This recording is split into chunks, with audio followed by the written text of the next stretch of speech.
사도행전 17장 1절부터 15절까지입니다. 사도행전 17장 1절부터 15절까지 공독하겠습니다. 그들이 암비볼리와 아볼로니아를 거쳐서 데살로니가에 이르렀는데 거기에는 유대인의 회당이 있었다. 바울이 습관대로 그들에게 들어가서 새 안식일에 걸쳐 성경을 가지고 그들에게 강론하였다. 그가 그리스도께서 고난을 당하시고 죽은 자들 가운데서 부활하셔야 한다는 것을 해석하여 증명하였고, 내가 너희에게 전하는 이 예수님이 그리스도이시다 라고 말하였다. 그들 중 어떤 이들 곧 경건한 헬라인들의 큰 무리와 적지 않은 귀부인들이 믿고 바울과 실라를 따랐다. 유대인들은 시기하여 시장의 불량배들을 데리고 와서 떼를 지어 성읍을 소란케 하였고, 야곱의 집을 야손의 집을 습격하여 그들을 찾아 군중 앞에 끌어내려 하였다. 그들이 바울 일행을 발견하지 못하자 야손과 몇몇 형제들을 성읍 관원들에게 끌고 가서 외치기를, 성읍을 소란케 하던 이 사람들이 여기에도 이르렀는데 야손이 그들을 맞아들였다. 이들은 모두 가이사의 법령을 거슬러 행동하며 예수라는 다른 왕이 있다고 말한다 라고 하였다. 무리와 성읍 관원들이 이 말들을 듣고 소동하였으며 야손과 그 나머지 사람들에게서 보석금을 받고서야 그들을 풀어주었다. 형제들이 밤에 바울과 실라를 곧바로 베르야로 보내니 그들이 그곳에 도착하여 유대인의 회당에 들어갔다. 이들은 데살로니가에 있는 자들보다 더 신사적이어서 간절한 마음으로 말씀을 받아들이고 과연 이것들이 그러한가 하여 날마다 성경을 상고하였다. 그들 중 많은 이들이 믿었는데 헬라인 귀부인들과 남자들도 적지 않았다.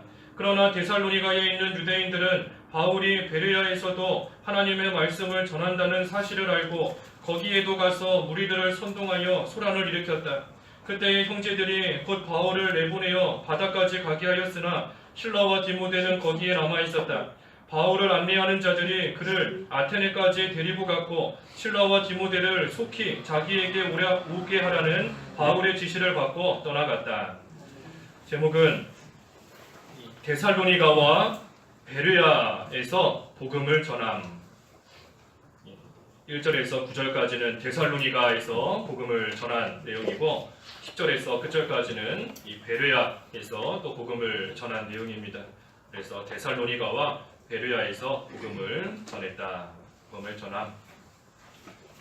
1절과 2절에 이 바울 일행이 암비볼리와 아볼로니아를 거쳐서 이제 데살로니가에 이르렀습니다.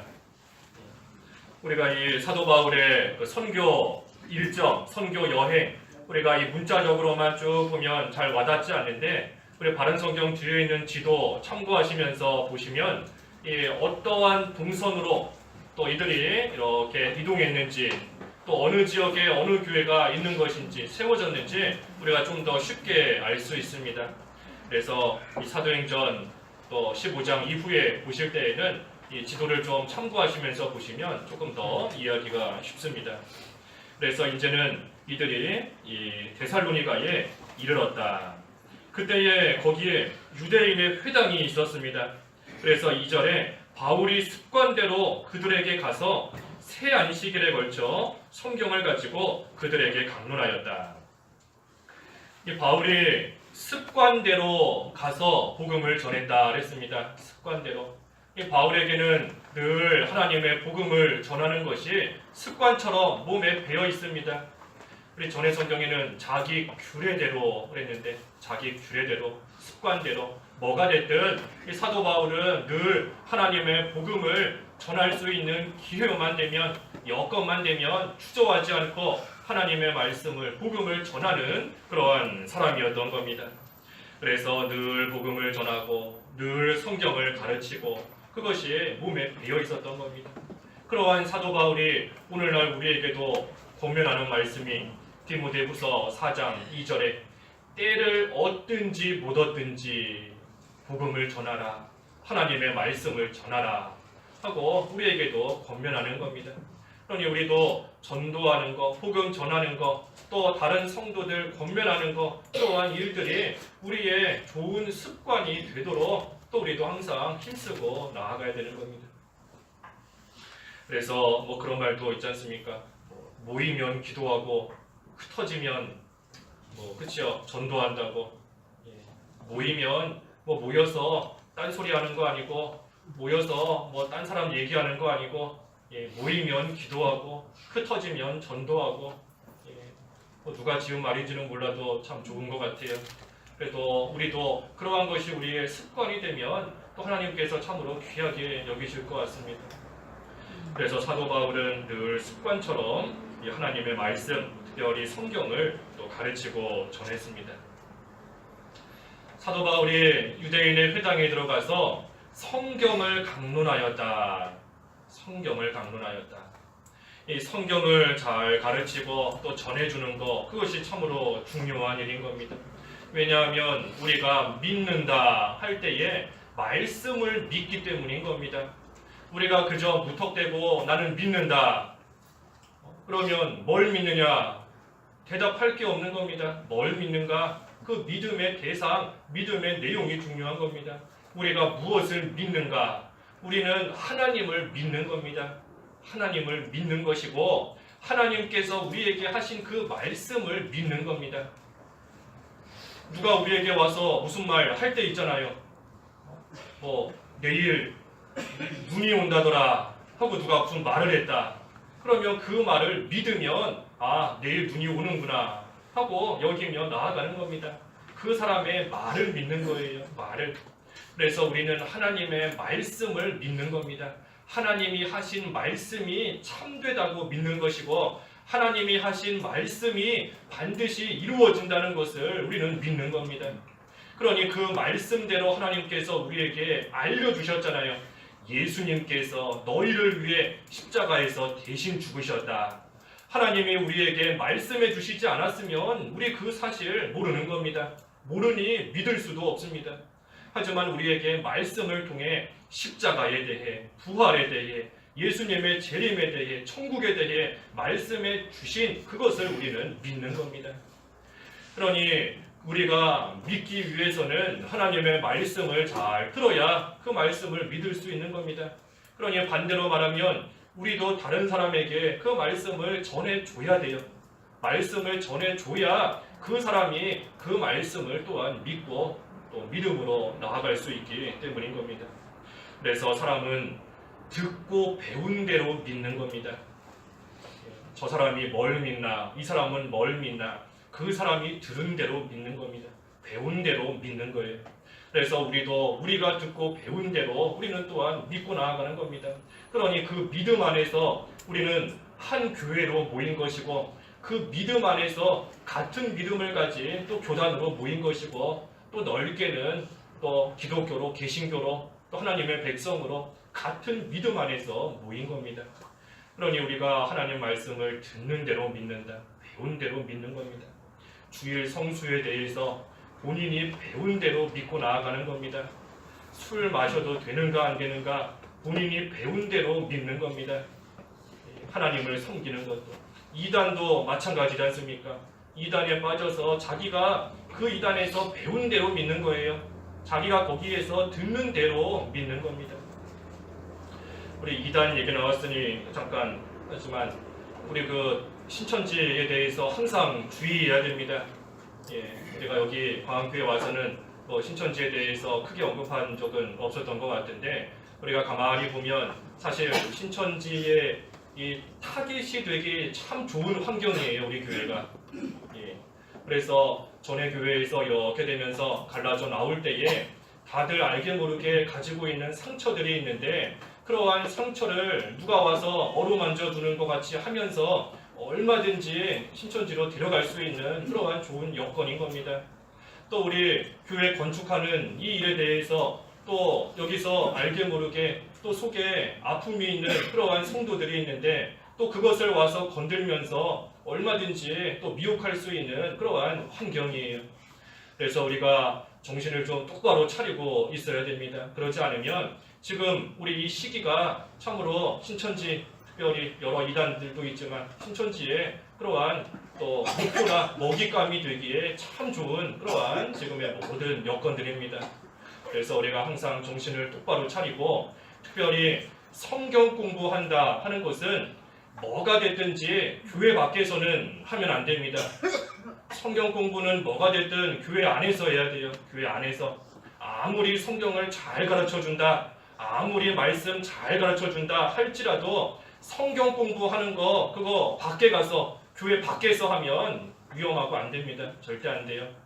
그러니 우리가 성경 공부는 항상 우리 교회 안에서 해야 되고, 성경을 읽다가 도저히 모르겠다, 무슨 뜻인지 모르겠다, 궁금하다 할 때에는 또 이렇게 와서 물어봐야 되는 겁니다. 뭐 저한테 여쭤본다고 해서 제가 100% 답을 드릴 수는 없지만 질문하시면 저도 그거를 가지고 또 기도하고 또 연구하고, 뭐 저도 모르면 또 위에 계신 목사님들께 또 여쭤보면서 또 해결책을 함께 찾아갈 수 있는 거니까, 뭐가 됐든지 성경에 관한, 말씀에 관한 거에 대해서는 교회 안에서 해결해야 됩니다.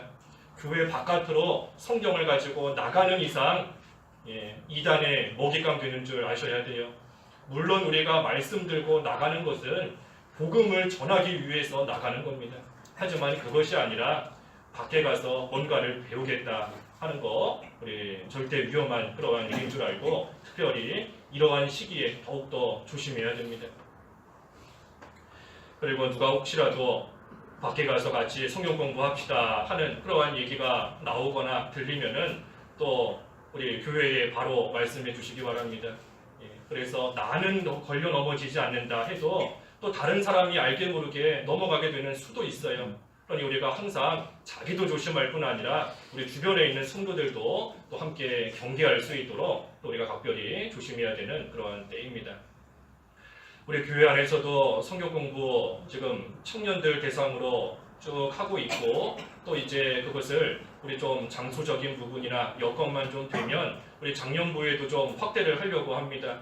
그래서 지금 청년들은 성경 공부 시작해서 지금 그 교리도 한번 쭉 끝냈고, 또 성경도 개론적으로 창세기부터 요한계시록까지 한번 다 끝냈고, 또 요리문답이나 그런 것도 지금 다 끝냈습니다. 그리고 또 이제 교회사 또 같이 또 보는 그러한 가운데 있는데, 뭐 얼마나 기억하는지는 모르겠어요. 배운 거 얼마나 기억하는지는 모르겠지만, 근데 어찌됐든 우리 이제 좀 작년부에 이르기까지 또는 더 넓게 가면 우리 학생들, 뭐 어린 학생들에 이르기까지 좀 평일에 우리 교회에 모여서 같이 성경을 좀 알아가고 또 교회에 함께 할 수 있는 그러한 좀 계기를 좀 만들려고 합니다. 그러니 위에서 또 기도해 주시고 또 그런 일 시작하게 되면 또 함께 참여해 주시면 좋겠습니다. 그래서 어찌됐든 성경 공부는 교회 안에서 해야 된다. 항상 명심하시기 바랍니다. 우리가 성경을 잘 배워야 되는데, 배우는 것뿐만이 아니라 그것이 실천으로 나와야 됩니다. 우리 삶의 모습을 통해서 우리가 듣고 배운, 알고 있는 그 말씀이 나와야 돼요. 그 병원 가니까 의사 선생님들은 의사 가운을 입고 계시더라고요. 그거 딱 보면 의사구나 하는 거 알지 않습니까? 또 무슨 재판관은 또 그런 판사복 같은 거 딱 입고 있지 않습니까? 그 입고 있는 겉모습을 보면 저 사람이 누구구나 하는 거 알 수 있어요. 그러니 우리도 그리스도인으로서 그리스도인이라는 그러한 외부적인 모습이 좀 나와야 됩니다. 그래서 누가 봐도 저 사람은 예수 믿는 사람이구나, 저 사람은 그리스도인이구나 하는 그러한 이야기를 들을 수 있도록 우리를 통해 우리가 알고 있는, 배운, 들은 그러한 말씀이 우리의 행동을 통해, 말을 통해 나와야 됩니다. 우리가 몰라서 실천을 못하는 게 아닙니다. 몰라서 실천 못하는 거 아니에요. 우리 성경 말씀 얼마나 많이 배우셨습니까? 얼마나 많이 배웠고, 우리가 귀한 진리다 하면서 수십 년 동안 뭐 저와는 비교도 할 수 없을 만큼 긴 시간 동안 우리 성도님들, 집사님들 성경 말씀 많이 배우셨잖아요. 성경을 모르는 게 아닌 겁니다.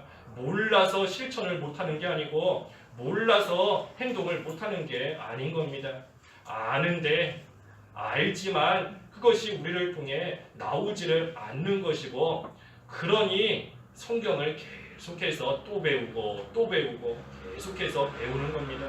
언제까지 배우는가? 그 말씀이 나를 통해 나올 때까지, 그 말씀이 내 거가 될 때까지 계속해서 우리는 반복적으로 또 배우고 또 배우고 계속해서 배워야 되는 겁니다. 아는 게 중요한 게 아니라 먼저는 아는 게 중요하죠. 아는 게 중요하지만 그것이 다가 아니라 우리의 모습을 통해 나오는 겁니다. 나오는 게 중요한 겁니다. 나오는 게. 하나님께서도 알기만 하고 행하지 않는 자, 하나님의 큰 그러한 또한 또 책망이 있을 것이다. 모르고 몰라서 하나님 앞에 죄 지은 자도 책망이 있지만 알면서 행치 않는 자는 더 큰 책망이 있다. 누가복음 12장에 47절, 48절인가요? 그러셨는데 우리가 아무튼 모르는 것도 문제지만 알면서 행치 않는 것, 그거 더 큰 문제인 겁니다. 그래서 우리로 하여금 행함이 나올 때까지 하나님께서 나에게 또 가르쳐 주시는구나, 또 말씀해 주시는구나, 내가 이대로 살지를 못하니 하나님이 또 말씀해 주시는구나 하는 줄을 알고 우리가 그 말씀대로 자기를 잘 만들어 가야 됩니다. 바울이 성경을 강론하면서 뭘 가르쳤는가? 3절에 있는 말씀대로 예수 그리스도의 십자가와 부활에 대해서 가르쳤습니다. 그리스도께서 고난을 당하시고 죽은 자들 가운데서 부활하셔야 한다는 것을 해석하여 증명하였다. 그리스도의 고난, 부활, 이것을 구약 성경을 들어서 해석하면서 이사야 53장의 말씀이나 시편의 말씀이나 구약에 나와 있는 메시아의 고난, 메시아의 부활, 또 메시아의 탄생, 그러한 말씀들을 가지고 이 회당에 들어가서 이것을 잘 또 설명을 하고 강론하였습니다. 죄값을, 우리가 죽어야 되는 그 모든 죄값을 예수님께서 대신 치르셔서 십자가에서 고난당하시고 죽으셨고, 그뿐 아니라 다시 살아나셨다, 다시 부활하셨다 하는 것을 가르친 겁니다. 그리스도께서 죽음으로써 우리의 죄를 다 해결해 주셨는데, 또한 그리스도께서 부활하심으로 인하여서 그 죽음까지도 다 이기신 겁니다. 예수님의 십자가 죽음으로 우리의 죄를 다 해결해 주셨고, 예수님의 부활로서 그 죽음까지도 해결해 주셨다. 다시 말하면 예수 그리스도의 부활로서 우리 또한 부활의 그 소망을 갖게 하시고, 우리에게 참된 승리, 죽음도 우리를 이기지 못하는 그러한 참된 승리, 한마디로 말해 영생을 얻게 해주셨다. 예수 그리스도의 십자가와 부활로서 우리의 죄를 용서받게 하시고 영생을 얻게 하셨다 하는 것을 바울이 전하고 가르친 겁니다. 그리고 나서 마지막으로 3절 하반절에 내가 너희에게 전하는 이 예수님이 그리스도이시다 라고 말하였다. 그래서 그리스도의 십자가와 부활에 대해 구약 성경을 들어 잘 가르친 다음에 마지막에 가서 그 그리스도가 바로 예수님이다. 너희들이 십자가에 잡아 죽인 그 예수님이 바로 구약 성경에 예언되어 있던 그 메시아, 바로 그리스도이다 하는 것을 가르친 겁니다. 그러니 너희들이 그 예수님을 잡아 죽인 거, 너희들 때문에 죽게 된 거, 예수님이 죽으신 거, 그것을 생각할 때에 하나님 앞에 회개하고 그 예수님을 믿으라 하며 지금 유대인들에게 가르치고 있는 겁니다. 그래서 바울이 예수 그리스도의 십자가와 부활을 전한 것처럼 우리도 이 두 가지 전하면 되는 겁니다. 바울처럼 예수님의 십자가와 부활, 예수 그리스도의 부활, 또 십자가 죽음, 그것에 대해서 우리도 전도의 핵심 내용으로 삼는 것이 바로 그거지 않습니까? 그때 4절에 그들 중 어떤 이들 곧 경건한 헬라인들의 큰 무리와 적지 않은 귀부인들이 믿고 바울과 실라를 따랐다. 이 유대인의 회당에서 복음을 전했는데, 하지만 그 복음을 들은 모든 사람들이 그 복음을 믿은 게 아닙니다. 그 복음을 들은 그들 중 어떤 이들이 믿었다 그랬습니다. 어떤 이들이 믿었다. 복음을 전한다고 해서 다 믿는 게 아닙니다. 바울도 그랬듯이 오늘날 우리가 나아가서 복음을 전한다고 해서 그 복음을 듣는 사람이 다 믿는 게 아니에요. 다 믿는 것이 아니라 그들 중 어떤 이들만 믿게 되는 겁니다. 어떤 이들만. 그 어떤 이들이 누군가? 그들이 바로 우리인 겁니다. 그들이 바로 우리예요. 다시 말하면 하나님께서 택하신 자들입니다. 하나님의 택함을 받은 자들. 하나님의 택함을 받은 자들. 그러한 자들만이 복음을 들을 때에 성령께서 역사하셔서 그 복음이 믿어지게 되는 겁니다. 그러니 우리를 그 어떤 이들로 삼아주신 것, 다시 말하면 택자로 삼아주신 것, 이것이 우리가 일평생 또한 영원히 하나님 앞에 감사해야 될 일인 겁니다. 왜냐하면 그들 중 어떤 이들을 제외한 나머지 사람들은 그 복음을 바울을 통해 들었을 때에 아무리 믿어보려고 해도 믿어지지 않는 겁니다. 그 복음 들어보니 뭔가 그런가 보다, 또 그런 듯하다 해서 한번 믿어보겠다 하지만 하나님이 정해놓으신 어떤 이들이 되지 않는다면 믿어지지 않는 겁니다. 믿을 수가 없는 겁니다.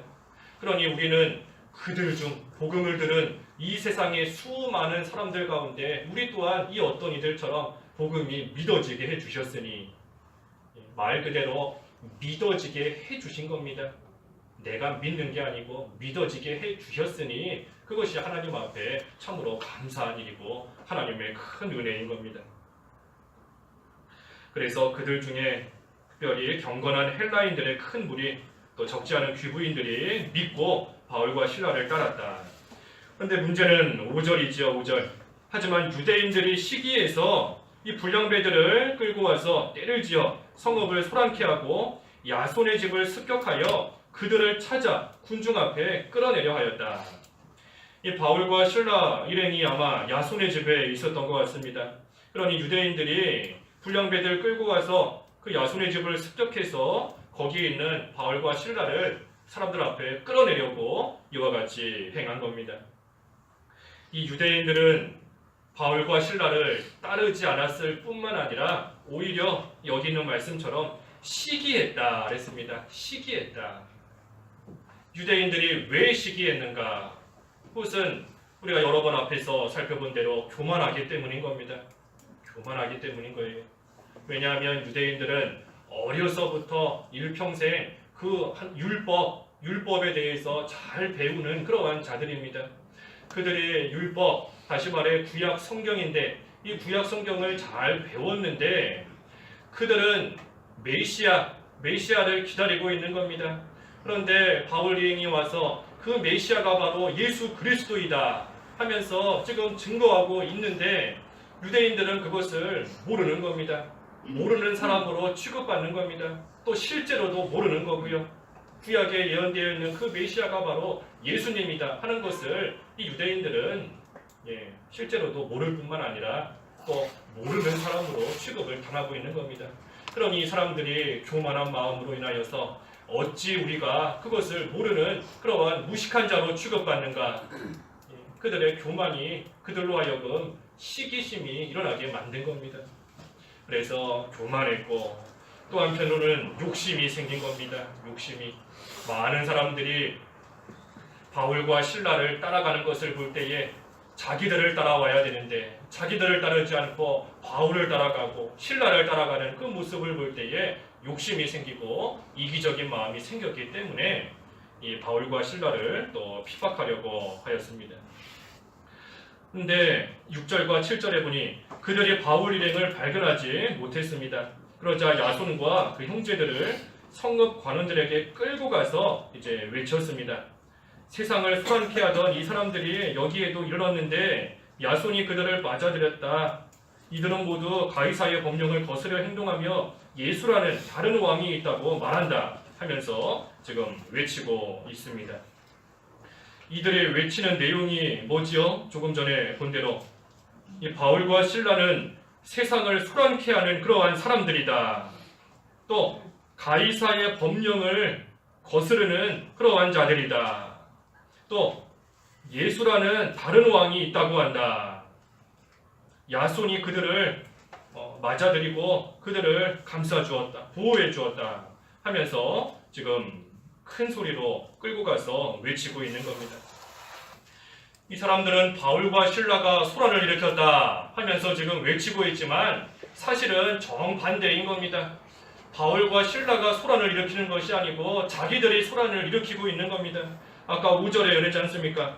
불량배들 데리고 와서 때를 지어 성읍을 소란케 하였고, 자기들이 불량배들 이끌고 와서 성읍을 소란케 하고, 또 그 8절에도 무리와 성읍 관원들이 이 말들을 듣고 소동하였으며, 바울과 실라가 복음을 전할 때에 그 성읍에 소동이 일어난 게 아니라 이 유대인들이 와서 외치는 그러한 말들로 인하여서 그 성읍에 또 큰 소동이 일어나게 된 겁니다. 그래서 이 바울과 실라를 핍박하는 그러한 자들로 인하여서 소동이 일어나고 큰 또 혼란이 일어나게 되었는데, 오히려 이 사람들은 바울과 실라가 소란을 일으키는, 세상의 소란을 일으키는 이러한 자들이다 하면서 지금 외치고 있는 겁니다. 이 복음을 전하는 자, 복음 말 그대로 복된 소식인데, 복된 소식, 좋은 소식을 전하는 자를 핍박하는 자들의 모습이 이와 같은 겁니다. 이 역사는 항상 반복되는 겁니다. 역사는 항상 돌고 돌아요. 우리가 교회사를 이렇게 보면 참으로 과거에 있었던 일들이 또 얼만큼의 시간이 지나고 나면 똑같이 생기는 겁니다. 똑같이 생겨요. 물론 사람들과 배경만 바뀔 뿐이지 그 내용에 있어서는 똑같이 생기는 겁니다. 그리고 그로부터 또 몇백 년이 지나면 똑같은 문제가 또 생기는 겁니다. 그래서 역사는 계속해서 돌고 도는 겁니다. 그러니 우리가 역사를 공부하는 큰 유익이 그거지 않습니까? 과거의 일들을 거울로 삼아서 그때 이렇게 했더니 참으로 성공했고 이렇게 했더니 실패했더라. 그거를 우리가 전감으로 삼아서 본받고 나아가는 것이 이 역사를 공부하는 큰 유익인 겁니다. 어찌됐든 이 바울, 실라 이 시대에도 오히려 바울과 실라로 하여금 성읍에 소란을 일으키는 그러한 자들이다 하는 그러한 누명을 뒤집어 씌워서 또 사람들로 하여금 정죄받게 하고 있는 겁니다. 소란을 일으키는 사람들이다. 또 우리가 섬기고 있는 왕이 아니라 다른 왕을 또 섬기려고 한다. 법을 어기는 그러한 자들이다 하면서 지금 이 유대인들이 외치면서 정죄하고 있는 겁니다. 하지만 바울과 실라가 소란케 한 것이 아니다 하는 것은 그 결과가 말해줍니다. 그 결과를 보고 알 수 있는 겁니다. 만약에 유대인들의 말처럼 이것이 참으로 성읍에 일어난 바울과 실라로 인해서 일어난 큰 소란과 소동이었다라고 한다면 바울과 실라가 없어지고 난 후에는 그 성읍이 잠잠해야 되는 겁니다. 그 성읍에 들어왔던 복음들이 다 없어지고 잠잠해져야 되는 거예요. 하지만 결과는 그와는 정반대인 겁니다. 오히려 데살로니가 지역에 교회가 세워졌고 또한 그 교회의 성도들은 마케도니아 지방, 아가야 지방의 본이 될 정도로 귀한 믿음을 가진 그러한 성도들로 성장하게 되었습니다. 데살로니가전서 1장 3절 말씀에 보면 우리 잘 아시는 대로 이 데살로니가 교회의 모범적인 거 우리 세 가지 나오지 않습니까? 믿음의 뭐지요? 그렇지요. 믿음의 역사, 믿음의 행위, 또 사랑의 수고, 소망의 인내. 그래서 그 밑에 쭉 7절에 보면 그 마케도니아 지방의 본이 되었다 했습니다. 본이 되었다. 이 복음이 이처럼 이 지역에 퍼져서 결국은 교회가 세워지고 귀한 성도들이 그 안에 또 일어나게 된 이 결과를 놓고 볼 때에도 바울과 실라가 한 것은 사람들에게 손해를 주는 그러한 소동이 아니라 오히려 하나님의 일이었고 또한 하나님의 또 역사인가 하는 것을 우리가 그 결과를 볼 때 또 알 수 있는 겁니다. 예전에 어떤 목사님이 그런 말씀 하시더라고요. 한 10년만 지나보면 다 드러난다고. 어떤 일이든지 지금은 그게 뭐 잘된 건지 잘못된 건지 모르지만 한 10년 정도만 지켜보면 그때 가면 다 드러난다. 그러니 우리가 잘 모를 때에는 하나님의 뜻에 맡기고 나아가는 겁니다. 하나님의 뜻에 맡기는 거예요. 우리는 그 앞에 사도행전 5장인가요? 5장 38절, 5장 38절에 그렇지 않습니까?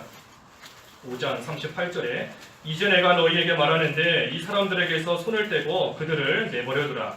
만일 이 사상이나 행위가 사람에게서 왔다면 없어지겠으나 만일 하나님께로부터 왔다면 너희가 그들을 무너뜨리지 못할 것이며 도리어 너희가 하나님을 대적하는 자가 될까 염려되기 때문이다. 우리가 잘 모를 때에는 하나님께 맡기고 이와 같이 나아가는 겁니다. 이것이 사람에게서 나온 거라면 하나님께서 반드시 없애주실 것이고 하나님께서 막으시고 하나님께서 무너뜨리실 것이다. 하지만 내가 생각하는 것이 잘못되어서 오히려 하나님이 해나가는 그 일을 대적하는 자가 되지는 않을까 염려하면서 하나님께 맡기고 나아가라는 겁니다. 그래서 우리는 하나님께 맡기는 겁니다. 하나님께 맡기고 그저 하나님께서 나에게 현재 지금 맡겨주신 그 일에 충성만 다하고 나아가면 그 결과에 대해서는 하나님께서 반드시 하나님의 뜻대로 이루어 가시는 겁니다. 하나님이 열매 맺게 하시는 겁니다. 복음을 전할 때에 그 사람이 예수님을 믿게 되는가 하는 그러한 열매가 맺히는 것도 하나님께 달려있는 것이고 어떤 지방에서 복음을 전할 때에 그 복음이 이 지방에서 처음으로 데살로니가 교회와 같이 좋은 교회로 세워지는 그러한 결과에 이르게 되는가 그것도 하나님께 달려있는 것이고 우리 교회가 앞으로 해나가는 모든 일도 하나님께서 하나님의 뜻을 반드시 이루실 겁니다. 그러니 우리가 그 뜻을 잘 모를 때에는 현재의 위치에서 충성을 다하고 최선을 다하기만 하면 되는 겁니다.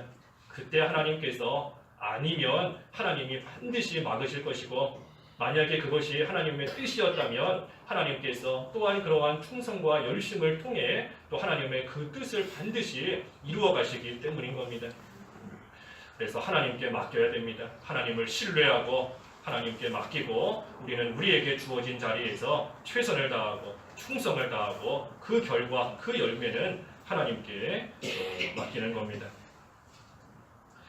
그래서 10절에는 이제 그 8절 9절에는 조금 전에 본 대로 큰 소동을 또 일으키게 되었고 그래서 야손과 그 형제들 다 붙잡혀 갔지만 이제 보석금을 내고 또 풀려 나올 수 있었습니다.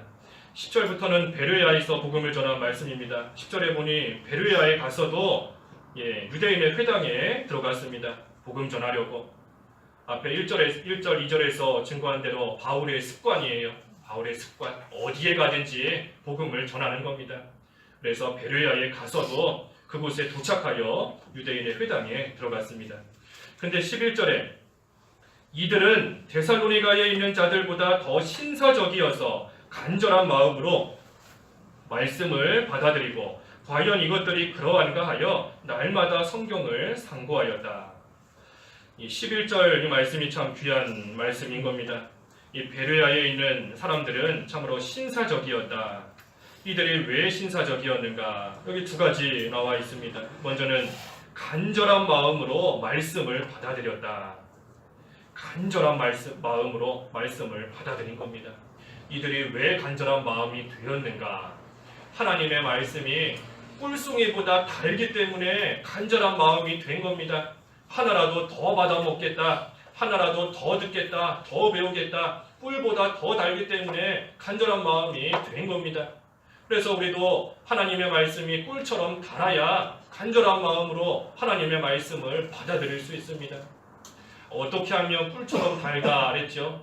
우리 주일날 삼손 보았지 않습니까? 삼손 마귀를 이기면 거기에서부터 꿀과 같이 단 것을 먹게 된다 그랬습니다. 마귀에게 우는 사자와 같이 덤벼드는 마귀에게 지면 마귀의 밥이 되지만 이기면 거기에서부터 꿀과 같이 단 그러한 것들을 얻을 수 있는 겁니다. 그러니 우리도 마귀를 이겨야 돼요. 마귀에게 물리면 죽지는 않아도 상처를 입는 것이고 그만큼 병든 겁니다. 병들어 보셨지요? 병들어 보셨지요?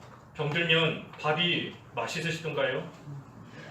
병들면 밥 맛도 없는 것 같아요. 아무리 맛있는 반찬 갖다 줘도 입맛도 없고 맛있는 거, 단 거를 먹어도 입이 쓴 것 같고 맛이 없는 겁니다. 하지만 건강할 때에는 뭐 맨밥만 갖다 줘도 맛있지 않습니까? 반찬이 별거 없어도 건강할 때에는 맛있게 잘 먹을 수 있는 겁니다. 우리가 하나님의 말씀이 달게 느껴지지 않는다. 하나님 말씀이 자꾸만 나에게 쓰고 맛이 없고 먹기 싫은 그러한 것이 된다 하면 어딘가 병든 겁니다. 왜냐하면 우리를 하나님께서는 성도로 삼아 주셨기 때문에 성도는 하나님의 말씀을 받아 먹으며 살게 되어 있어요. 그것이 하나님의 정해놓은 이치인 겁니다. 그런데 말씀이 맛이 없다 하는 것은 어딘가 병든 겁니다. 왜 병이 들었을까요? 마귀 사자에게 물렸으니 병든 겁니다. 사자가 와서 어딘가를 지금 확 물어버렸기 때문에 거기가 병들어 있어서 단 것을 또는 뭐를 먹어도 맛이 없게만 느껴지는 겁니다. 그러니 우리가 회개하고 이제는 마귀를 이겨야 됩니다. 마귀를 이겨야 돼요. 이겨야 하나님의 말씀이 우리에게 꿀과 같이 단 그러한 말씀이 되는 것이고 그때에 간절한 마음으로 그 말씀을 또 받아들이게 되는 겁니다. 또 한 가지는 성경을 상고했다 그랬죠. 11절 하반절에 성경을 상고했다. 상고했다 하는 거 읽고 듣고 배우고 그러고 나서 그 말씀을 깊이 묵상하는 겁니다. 하나님의 말씀을 읽고 나서 끝이 아니고 듣고 나서 끝이 아니고 그 말씀을 가지고 깊이 오랫동안 묵상하면서 나아가는 겁니다. 우리가 성경은 뒤로 하고 말씀은 뒤로 하고 기도만 하면서 하나님의 뜻을 찾으려고 하는 거 잘못입니다. 잘못이에요.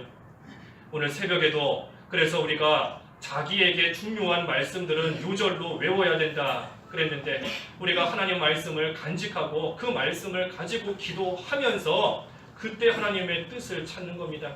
말씀은 다 뒤로 하고 성경은 다 뒤로 하고 그저 열심히 기도해서 하나님의 뜻을 찾아보겠다. 하나님 그렇게 알려주시는 하나님 아닙니다. 우리가 하나님의 뜻은 성경에서 찾는 겁니다. 하나님의 뜻은 말씀에서 찾는 거예요. 그러면 기도는 뭐라고 기도하는가? 그 말씀에서 찾은 하나님의 뜻대로 순종할 수 있는 힘을 달라고 기도하는 겁니다. 하나님의 뜻이 이것이다 하는 것을 성경을 통해 알았으니 이제는 그대로 순종할 수 있는 힘이 있어야 되는데 하나님께서 힘을 달라. 하나님이 힘을 주셔야 하나님의 뜻대로 걸어갈 수 있다. 그래서 기도하면서는 그 힘 달라고 기도하는 겁니다. 왜냐하면 성령께서는 우리가 아는 대로 진리의 영이시기 때문에 말씀을 가지고 기도하는 만큼 말씀을 가지고 하나님 앞에 간구하는 만큼 깨닫게 하시는 겁니다. 그러니 우리가 말씀은 다 뒤로 하고 그저 열심히 기도해서 하나님의 뜻을 찾아보겠다. 맞지 않는 겁니다. 오히려 그 시간을 통해 마귀가 역사하는 게 더 많을 때가 있습니다. 그래서 우리가 항상 기도할 때 말씀 가지고 기도해야 돼요.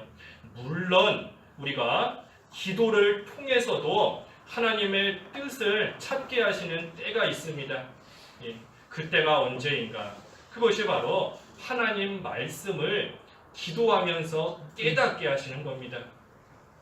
기도할 때에 하나님께서 아무것도 없는데 갑자기 이게 하나님의 뜻이다 하고 번쩍하고 떠올라서 생각나게끔 해주시는 게 아니에요.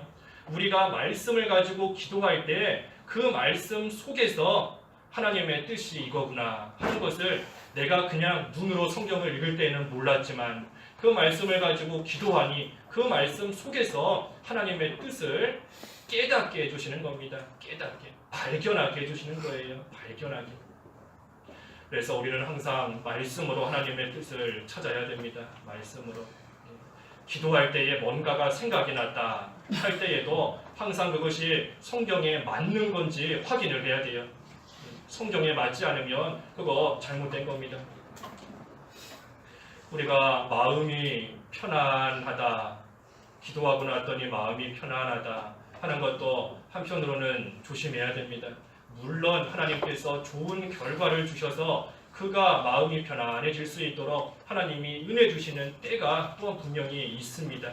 하지만 마음이 편해졌다 하는 것 그것만으로 하나님의 뜻 분별할 수는 없는 겁니다.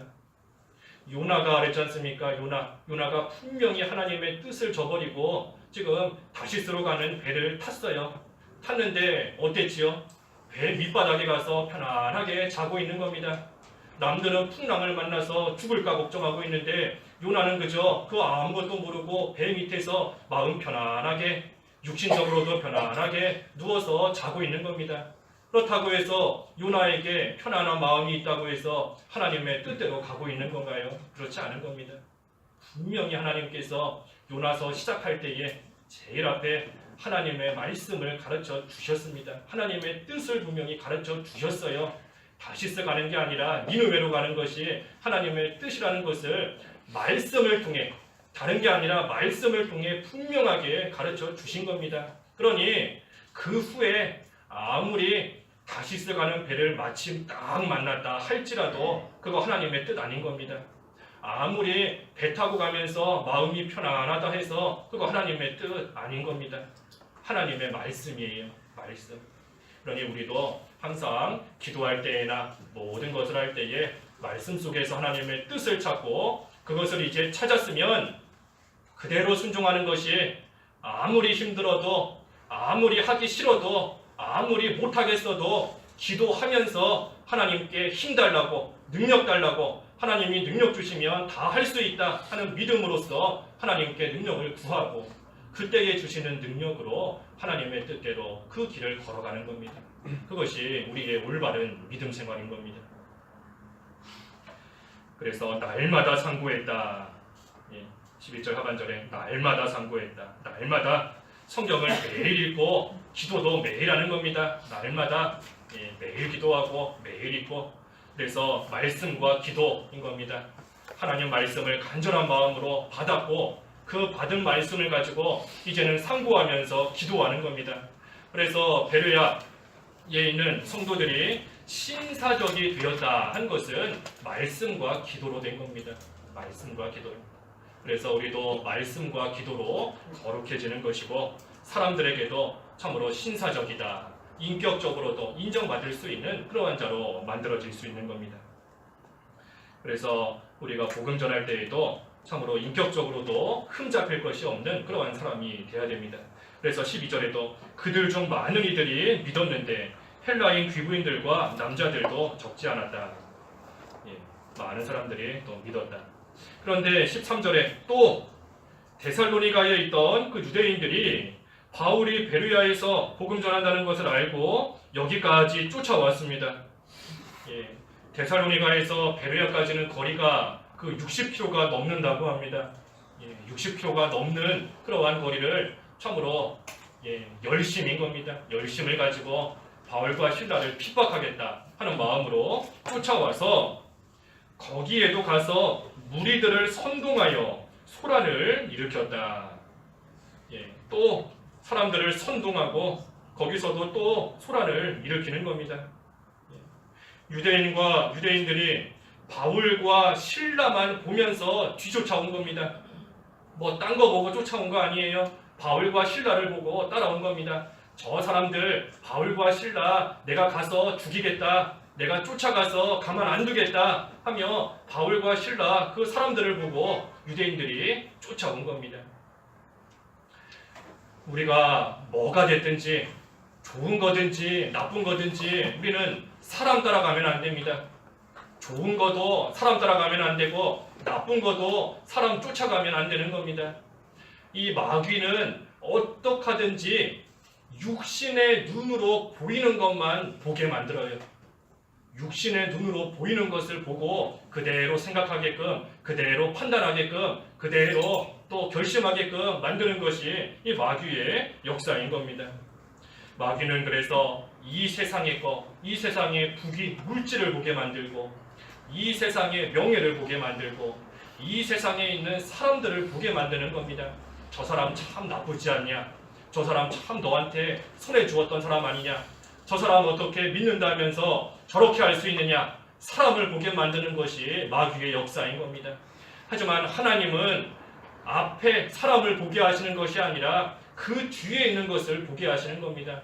그 뒤에 있는 것. 이 세상의 물질과 명예와 자존심 그러한 것들 보게 하시는 것이 아니고 하나님은 하늘나라의 것을 보게 하시는 겁니다. 하늘나라의 영광, 하늘나라의 상급, 하늘나라의 또 영원한 그 나라를 바라보게 하시는 겁니다. 육신의 눈으로 보이는 것을 보게 하시는 게 아니에요. 사람을 볼 때에도 마찬가지인 겁니다. 마귀는 저 사람 참 나쁘다 그 사람을 보게 만들지만 하나님은 그 사람 뒤에 있는 것을 보게 만드시는 겁니다. 누군가가 뭐를 잘했을 때에는 그 사람 뒤에 계시는 하나님을 보게 만드는 것이고, 누군가가 악하게 했을 때에는 그 사람 뒤에 있는 마귀를 보게 만드시는 겁니다. 그러니 그 마귀에게 이용당하는 사람 불쌍한 거지 않습니까? 그 사람을 보면 참으로 악하고 나쁘고 못됐지만 그것이 아니라 그 뒤에서 조종하고 있는 마귀를 볼 때에 참으로 그 사람은 불쌍한 겁니다. 그래서 뭐가 됐든 마귀는 우리로 하여금 자꾸만 육신의 거 보게 만들어서 낙심하게 만들고 시험 들게 만들고 속상하게 만들고 그래서 또 교회 떠나게 만들고 하는 거 이 마귀의 역사인 겁니다. 하지만 하나님의 역사는 육신의 것이 아니라 그 뒤에 있는 것을 보게 하신다. 영원한 하늘나라 보게 하시고 하나님의 일을 보게 하시고 또한 마귀의 일을 분별할 수 있게 보게 하시는 것. 그러니 우리는 항상 믿음의 눈을 보고 바라봐야 됩니다. 육신의 눈으로 바라보는 게 다가 아닌 줄 알고 항상 믿음의 눈을 가지고 영적인 눈을 밝히 떠서 하나님이 하시는 모든 일들을 볼 줄 알아야 됩니다. 14절 마지막 15절에 이제 14절에는 또 쫓아와서 소란을 일으키니 형제들이 바울을 내보내서 바다까지 가게 했다. 실라와 디모데는 그때 거기 남아 있었습니다. 마지막 15절에 보니 바울을 안내하는 자들이 바울을 아테네까지 데리고 갔다. 아테네까지 데리고 갔습니다. 이 안내하는 자들이 바울 아테네까지 무사히 갈 수 있도록 잘 데리고 간 겁니다. 그저 소동을 일으킨 그러한 베레아에서만 무사히 나올 수 있게만 해주는 것도 참 고마운 일이고 또 호의를 베푼 건데 그것이 아니라 아테네까지 함께 가면서 무사히 갈 수 있도록 이 바울을 잘 안내했다. 이거 참 우리가 배울 일인 겁니다. 이 바울 베레아 사람들이 뭐 이전부터 알고 있었던 사람 아닌 겁니다. 뭐 또 만난 지 얼마 되지 않은 그러한 사람인 겁니다. 하지만 이 바울이 그 베레아 지역에 마치 나그네와 같이 잠깐 있다가 가는 그러한 거지만 그래도 끝까지 이 바울에게 호의를 베푸고 나아가는 이러한 베레아 사람들인 겁니다. 그래서 우리도 나그네 대접하기를 잘해야 됩니다. 히브리 13장에 보면 아브라함이 나그네를 대접하다가 부지 중에 천사를 대접했다 그랬지 않습니까? 우리도 또 안 볼 사람이다 또는 스쳐가는 사람이다 해서 함부로 하면 안 되는 겁니다. 처음 보는 사람일지라도 또 잠깐 왔다 가는 사람일지라도 항상 잘 대접하기를 또 힘쓰고 나아가야 됩니다. 얼마 전에 어떤 교회를 좀 잠깐 간 적이 있는데 처음 보는 저희들을 정말 호의를 베풀어 주더라고요. 처음 본 사람들이고 또 언제 다시 볼 줄도 모르는 그러한 사람인데도 그럼에도 불구하고 모든 또 성도들이 호의를 베풀고 친절하게 잘 대해주는 것이 참으로 또 하나님이 기뻐하실 교회구나 하는 것을 생각했는데 우리도 그런 교회가 되어야 됩니다. 우리끼리만 그런 거 없어요. 우리끼리만 하나님 나라는 우리끼리만 그런 거 아닌 겁니다. 우리끼리만 잘 믿고 우리끼리만 친절하고 우리끼리만 사랑하고 하나님 기뻐하시는 거 아닌 겁니다. 그렇기 때문에 나그네를 대접하기를 힘쓰라 하신 말씀처럼 우리도 잘 호의를 베풀고 나아가야 되는 겁니다. 그래서 어디에서나 누구에게나 그리스도인으로서의 모습이 나오고 그러한 행위가 나와야 됩니다. 우리가 지금까지 이러한 생활 잘 못하고 있었다면 지금부터 하면 되는 겁니다. 지금부터. 그래서 우리가 잘 아는 말씀이었지만 처음에 증거한 대로 하나님께서 몰라서 우리에게 다시 말씀해 주시는 것이 아니라 그대로 행하지 못하니 행하라고 알고 있는 말씀 다시 한번 주시는 줄 알고 이 시간 우리에게 주신 말씀도 하나님께서 다시 우리에게 주신 줄 알고 우리가 이대로 행할 수 있는 참된 그리스도인의 삶이 되어야 되겠습니다. 기도하겠습니다. 하나님 아버지, 바울 일행이 데살로니가와 또한 베레아에서 이 복음을 전하는 이러한 말씀을 다시금 듣게 하셨사오니 감사합니다. 데살로니가 교회와 같이 참으로 사랑의 수고가 넘치고 믿음의 역사가 있고 소망의 인내가 있어서 사람들에게도 본이 될 수 있는 그러한 교회, 그러한 성도가 되게 하여 주시옵시고 베레아 지방의 성도들과 같이 신사적이 되어서 날마다 간절한 마음으로 하나님 말씀을 받아들이고 상고할 수 있는, 그래서 하나님 앞에서나 사람 앞에서나 올바른 모습으로 잘 만들어질 수 있는 그러한 저희들의 모습과 또한 우리 교회가 될 수 있도록 하나님 은혜를 베풀어 주시옵소서. 예수님의 이름으로 기도하옵나이다. 아멘.